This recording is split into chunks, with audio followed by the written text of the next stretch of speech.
Oh, there we go. All right. Here's our warm-up. If you want to pause and take a look at.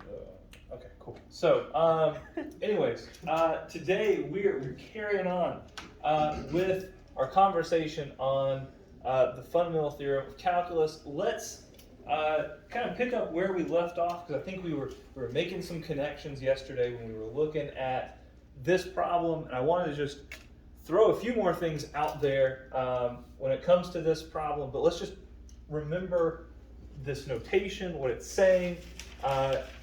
If we have capital F of x is being represented by this definite integral from 0 to x of cosine of t dt, and we were kind of like, well, what's going on here? If t doesn't really make sense because, well, we're talking about f of x, and it was kind of hard to put some kind of explanation on it, why we have a t. And when we started plugging things in, it started making a little bit more sense. Because if f of x is represented by this definite integral right here, the input, if the input was 0, then that means that I'm now representing the output of this capital F of x would be the result of this definite integral from 0 to 0 of cosine of t dt. We're not necessarily saying that, hey, cosine of t is this thing that's supposed to make sense of plugging in values of t. T is a placeholder so that when we evaluate this definite integral, we have an input which was 0, and we'll have an output for our function. Capital F of x is still a function where we're plugging in some value for x, we're getting out some value as well. If we show our fundamental theorem of calculus here, we would integrate cosine to get sine of t, and we know the inputs are the bounds are still the same. So we know that the ultimate result of this is going to be 0, and so if we apply our fundamental theorem of calculus, it also gives us that same answer. What do you think? That bracket thing? This right here, it basically, I mean, it's the same thing as this. When we, kind of our notation, like sometimes I just kind of put that second end of the bracket, because I think I showed you the other day, we could do this. Also kind of common is to write just like a vertical line. And for some reason I've kind of adopted the idea of, what if we just put that second bracket, because it's kind of like both of them.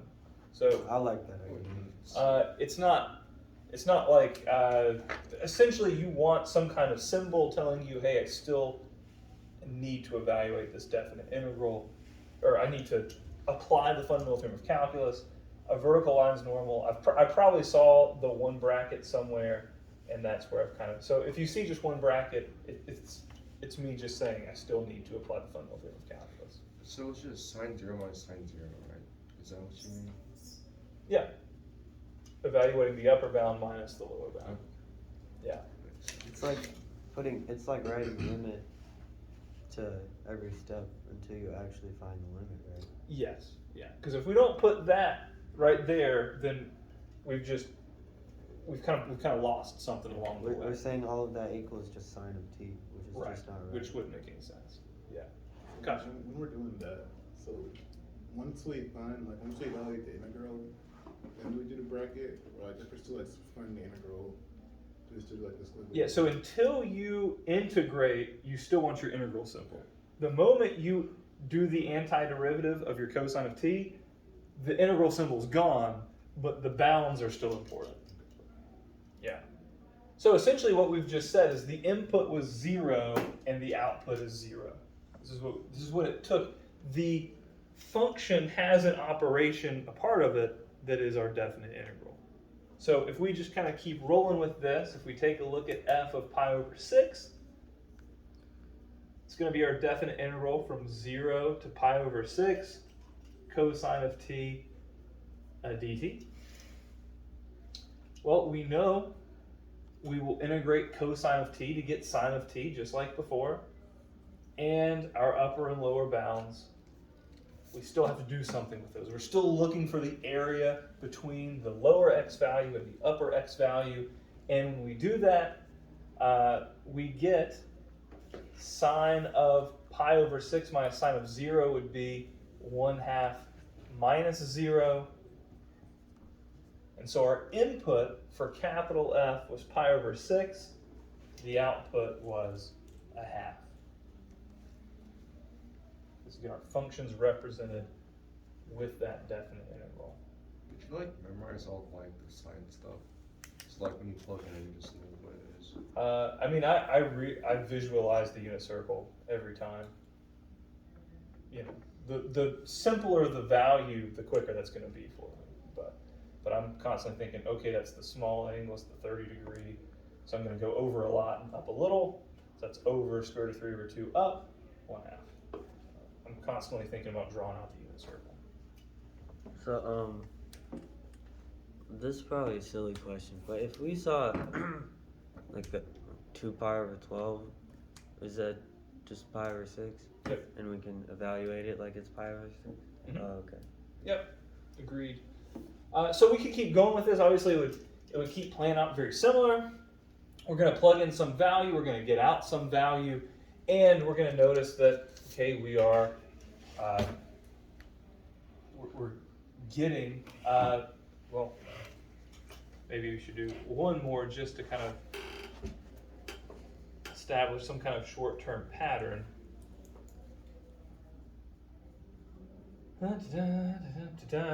We know this is going to be sine of t. We still have to evaluate from 0 to pi over 4. And this gives us square root of 2 over 2 minus 0. So notice that as we go looking at these outputs are increasing. From 0 to 1/2 to root 2 over 2. On what we've looked at so far, and I'm not saying it's always going to be increasing, but at least right here, from 0 to pi over 4, our outputs have been increasing this whole time. And if we're talking about outputs increasing or decreasing, we can describe and we can look at this with the derivative in mind. So, if we think about the derivative of capital F of x, and this is where we can apply our second part of our fundamental theorem of calculus, the derivative of capital F of x, which is the same thing as little f, okay?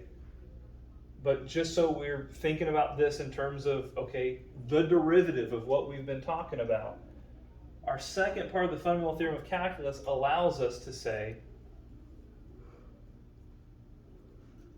we can replace our x, or we can replace the t with the x.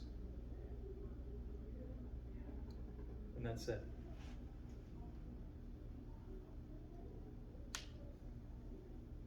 Wait, why wouldn't it be sine of it?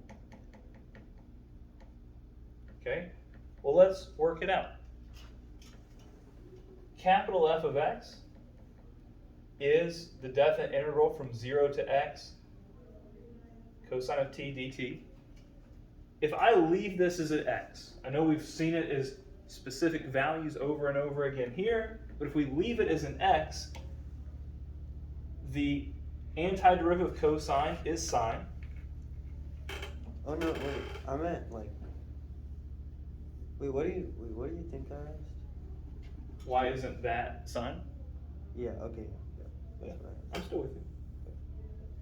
Well, I'm just saying, let's play it out. Because this was our shortcut, we could do it the long way. The long way would be say, okay, let's actually work out this definite integral. Capital F of x is this thing. This thing is the same thing as this. We could integrate cosine to get sine. Our upper and lower bounds would be right here, just like we've done before, but instead of a 0 or a pi over 6, x is still just x. When we now apply our fundamental theorem of calculus, we know this would be sine of x minus sine of 0. It's just sine of x. And now, since this is the same thing as f of x, the derivative of capital F of x, the derivative of sine is cosine, and it didn't matter what that lower bound was. That lower bound could have been 0, 2, 18. Sine of a number is a constant, and when we take the derivative, we got cosine. Yeah, So, I get it now. so our derivative capital F is cosine. And think about what cosine is at pi over 6. Cosine is at 0 at pi over 4.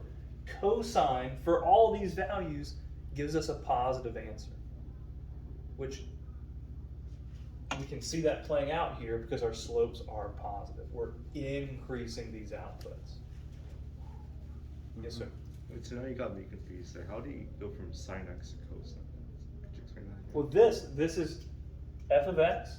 This is the derivative of f of x. The derivative of sine is cosine. Oh, okay. So this I'm showing you this. Our second part of the fundamental theorem of calculus says just replace, just put it in there. This is why. Like you can work it out. You could work it out every time, or you could take advantage of our fundamental theorem of calculus. Yes. So we're right at the beginning where it says evaluate the function and that function and it's cosine of t. Mm-hmm. That cosine part will always indicate what little f of x is, which is the derivative of big F of x. Essentially, yeah. Because that's the function we're looking at. Essentially, yeah. Okay, cool, I get it. So, will the lower bound always be 0 when we're trying to find? So it doesn't matter. Doesn't matter. It doesn't matter. So we just saw right there. I mean, imagine if this was any constant. As long as the lower bound is a constant, that your minus whatever is going to be a constant. Because you're plugging in a constant value into a function. So the lower bound could be 0. The lower bound could be 2 million. Sine of 2 million is still just a number, and the derivative of a number is 0. So it does, as long as, and lower bound of 0 works great, but the lower bound is anything. It does, like, sine of 0 is just kind of a coincidence that also happens to be 0. This is just some constant. The derivative of some constant is 0.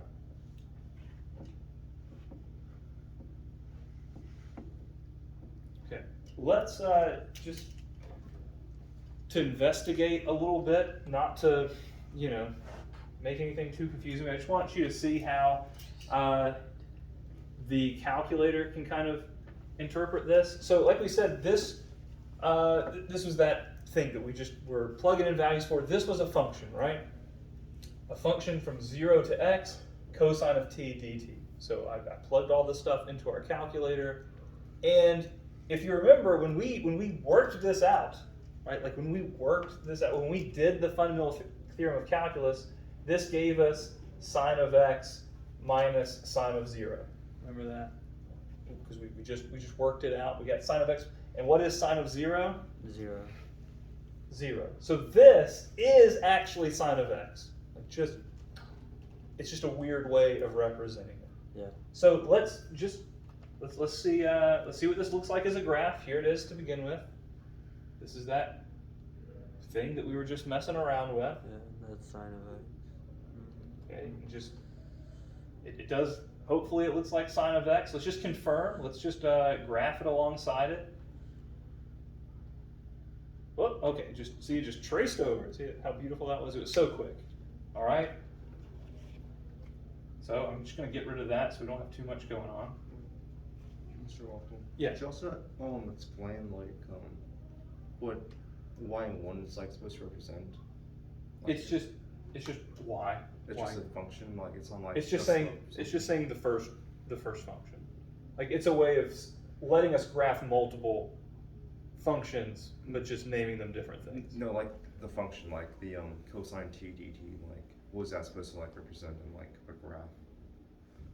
So Well, it's just like if you have any function, it's an operation where t, as we've seen, is a placeholder for these values that we're plugging in. okay. So in this particular case, it's representing sine of x. but we'll see throughout this course, we can represent all kinds of weird little things Okay. with a definite integral. Because like, It's not always going to be about graphing it. I'm just trying to give you a kind of a full picture of what's going on, helping you believe what we're saying is true. okay. Because I was confused because like, like derivatives like supposed to represent like the slope and like the second is supposed to be like acceleration. I thought like maybe that function like also like represents something of it. Well, in this particular case, when we're talking about from 0 to x, in this case, this is just representing a function itself. We let capital F of x equal this. So right now we're really just kind of exploring, when we're talking about this, we're exploring how we can represent a function with this notation. But as we've been kind of looking at how our fundamental theorem of calculus applies to this, our second part, we know if we take the derivative of this, we would be representing the slopes of this weird function. Because the derivative of a function represents the slopes.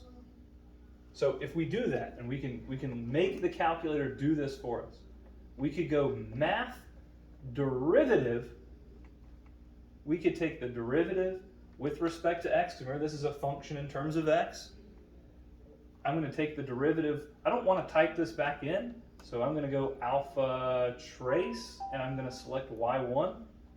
I want to take the derivative of this y1 function, and I want it to graph it, so I want all x values to just equal x values. Because we don't want capital F prime of 2, we want capital F prime of x to be graphed. So that's what that last little thing is. So let's just see what this looks like. So here it is graphing. This is the original function, which we know is actually just representing sine of x. And then here it is graphing the derivative of that definite integral.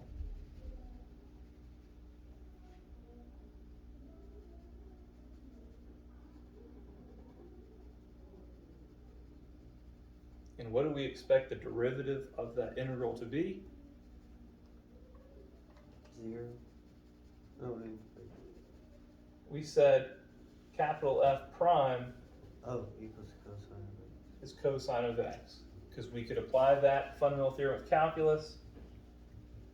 Because we're going from 0 to x cosine of t dt.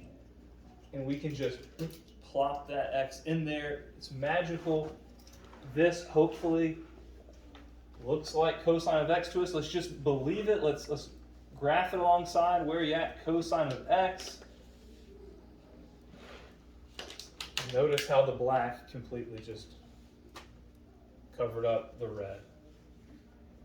So again, just trying to show, to help you believe with some examples, what this notation is representing, and that second part of the fundamental theorem of calculus, that this really is true. So we've seen it kind of several ways. We've seen where we can just plug in the x. We worked it out and took the derivative, and we've seen how graphs are backing up what we're saying. So lots of little connections there that hopefully give you a pretty strong belief that this is working, essentially. And so all that allows us to look at a problem like this and do it in like 3 seconds.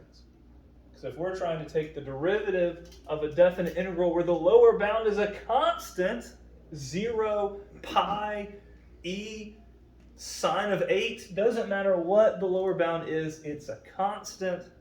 The upper bound is x. So to take the derivative of this definite integral, we're simply going to get the square root of x squared plus 1. And that's it.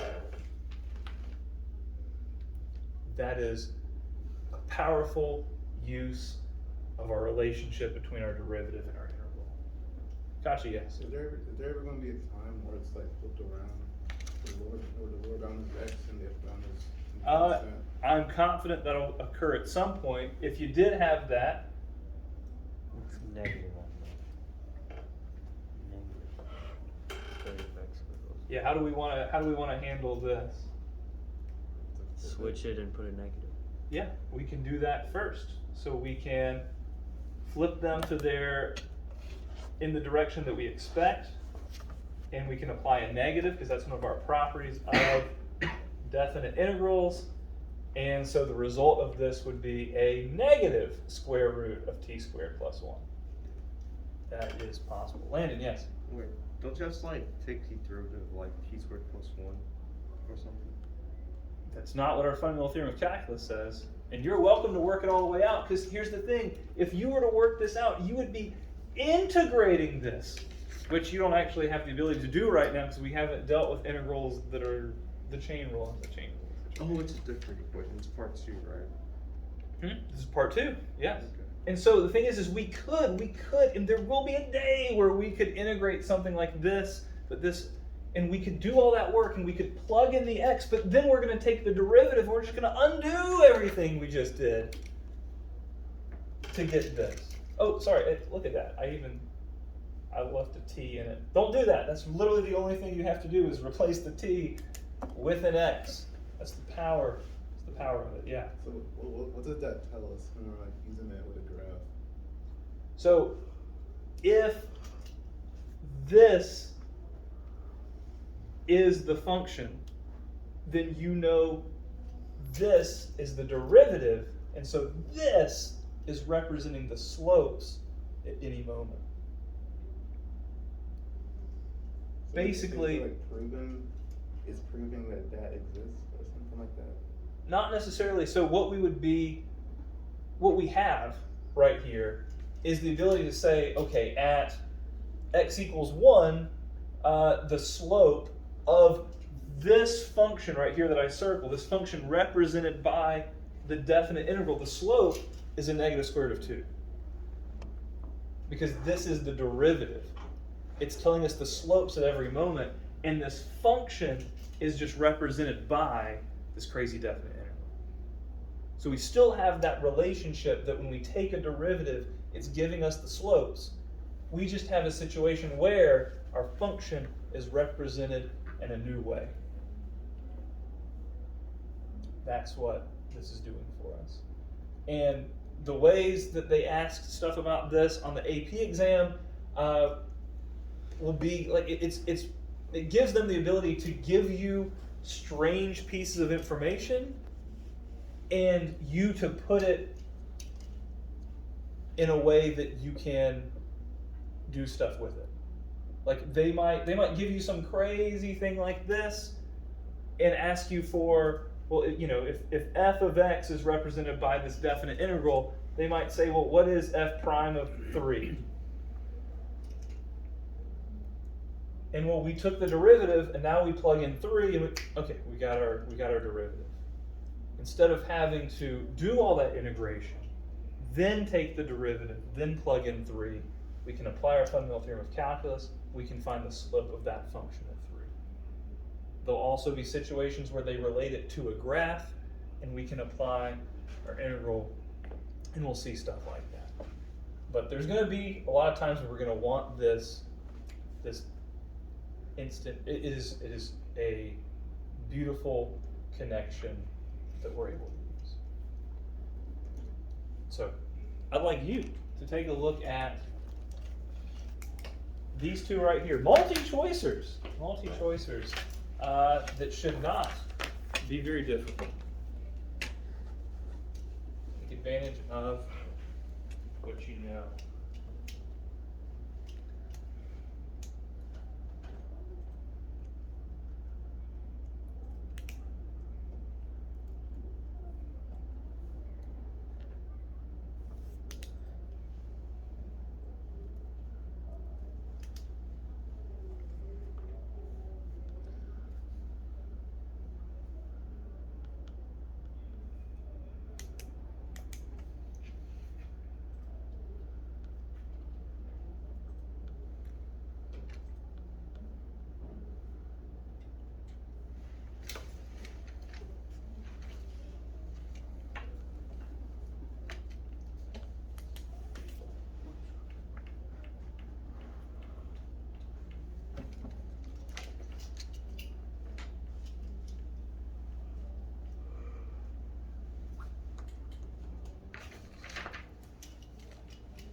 Someone said I like a Marky Mark.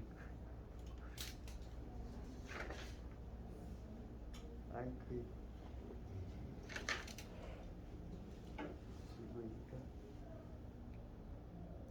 Wait.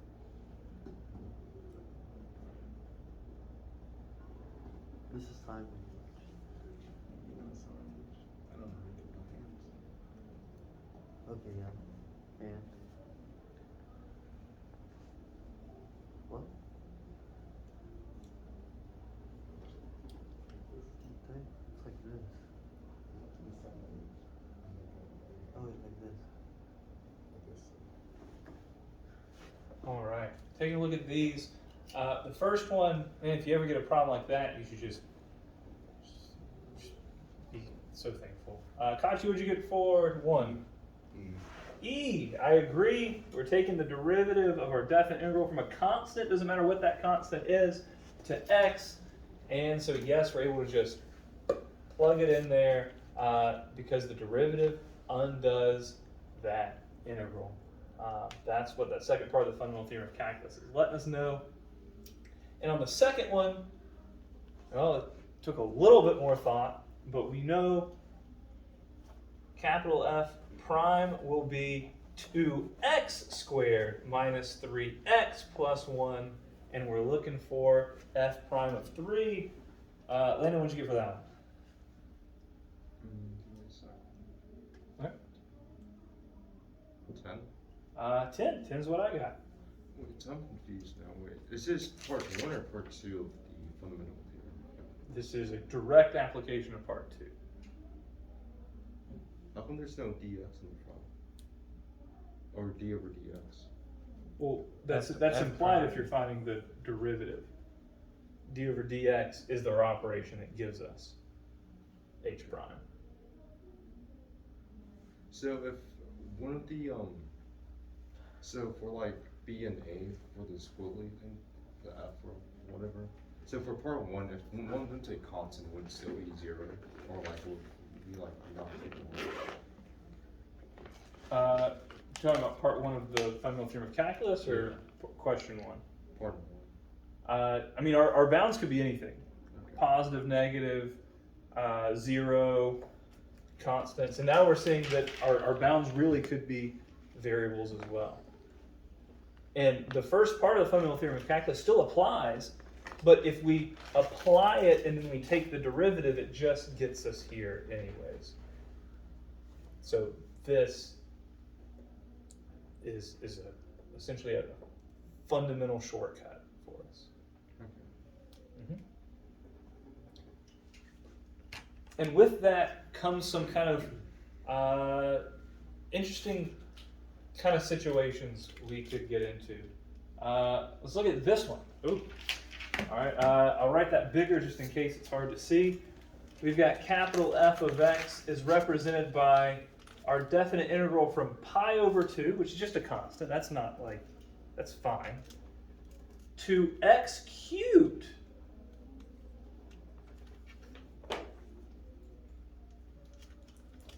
And our goal is to find the derivative, so we're looking for capital F prime.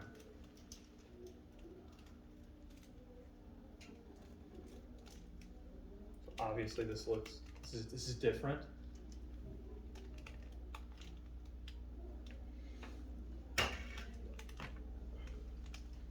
So if we do have a bound that's not just x, well, it's not that our second part of our fundamental theorem of calculus doesn't apply. It's that we have to remember the chain rule. So let's think this through with the chain rule. We're going to take the derivative of the outside, leaving the inside part the same. Okay? And that's essentially what we've been doing. That's how we get this in the first place. Taking the derivative of the outside, leaving the inside part the same, and x cubed is on the inside. X cubed is literally the inside. And so we have to multiply by the derivative of the inside.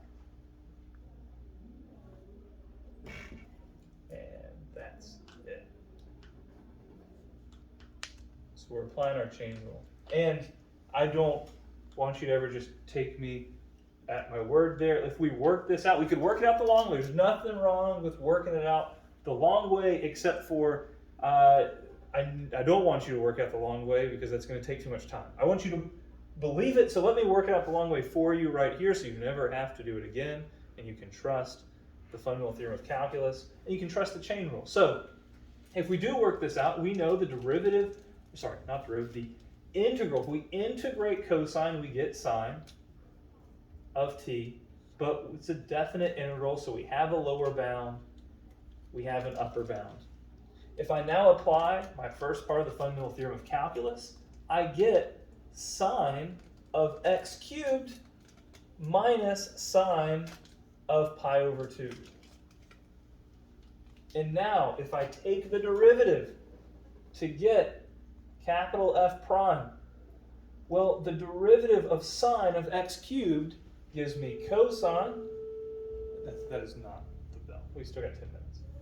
That gives me cosine of x cubed, derive the outside, leaving the inside the same, but then I have to multiply by the derivative of the inside.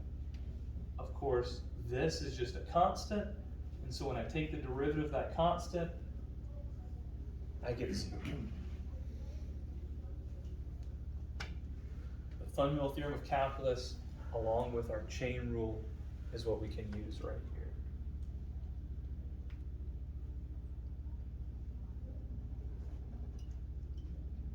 So you could do it, nothing wrong in this case with doing it the long way, but if it was a more difficult integral, if it was a more time-consuming integral, it's just not worth your time when we have our fundamental theorem of calculus. Thoughts, questions about that? Okay, and I would not be surprised if stuff very similar to this shows up on our AP exam. There will be problems related to this part of our fundamental theorem of calculus. Absolutely. All right. You try. Take a look at these three right here. Take a look at these three. And that last one as well. That'll be a good little challenge. But the first two should be nice and quick.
Wait, Mr. Walker. Yes. I'm gonna talk about it.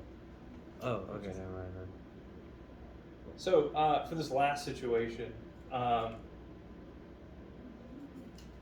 basically what we can do is we can bring together the two things we have just thought about. Essentially, both parts of our fundamental theorem of calculus along with our chain rule. So what we can do in a situation like this is we can input the upper bound, just like we typically would, and multiply by its derivative, our chain rule, subtracting, and then doing the same thing for the lower bound. We could work it all the way out. I mean, again, I want you to believe that this, and we could simplify it clearly, we could simplify it a little bit, but to believe it's true, if we were to integrate this, of course, this is t to the negative second power. So if we were to integrate this, we would get negative t to the negative first power, because we increase by 1, we divide by that new, and we would be going from x to 3x squared. This, of course, is still representing big G. Applying my fundamental theorem of calculus, big G of x would be a negative 3x squared to the negative first power minus a negative a negative x to the negative first power. If I then, because this is still representing G, if I then take the derivative of G, well, I would take the derivative of the outside, leaving the inside the same. I would apply my chain rule here. That would give me a positive 3x squared to the negative second power. Taking the derivative, we decrease the exponent by 1. I still have to multiply by the derivative of the inside. And then I'm going to subtract, taking the derivative of the second term, which would give me a positive x to the negative second power. So negative 1 times negative 1 would now give me a positive right there. And now I have x to the negative second power. So that is a much more complicated, many more places where we can make a mistake kind of way. Or we can kind of put all these rules together in a crazy problem. Yeah. For just like for the second one, for example, I thought that I started taking the derivative of 2x minus 1 to the fourth power, like that. Yeah, so Why do we not do that?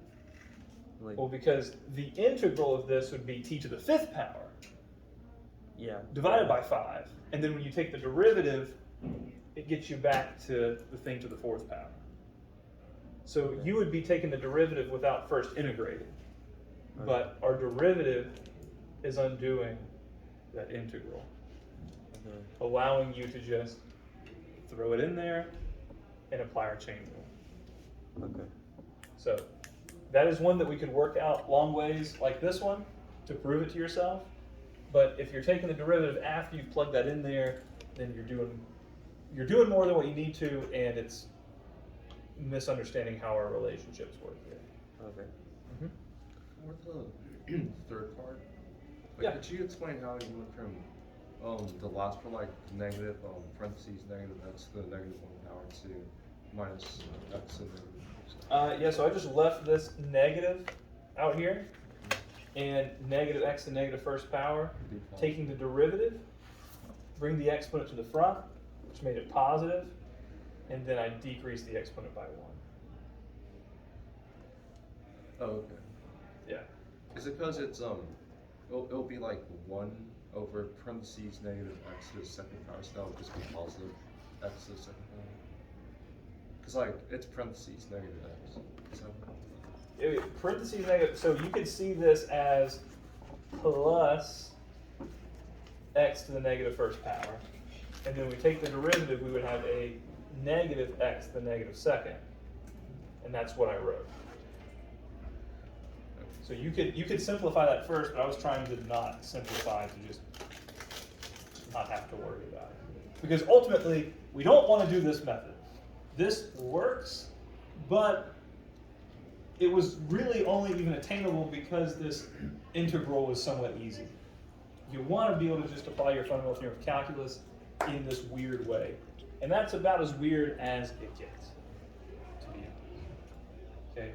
Okay. So that's it. I guess the bells are just completely off. So if you have any additional questions,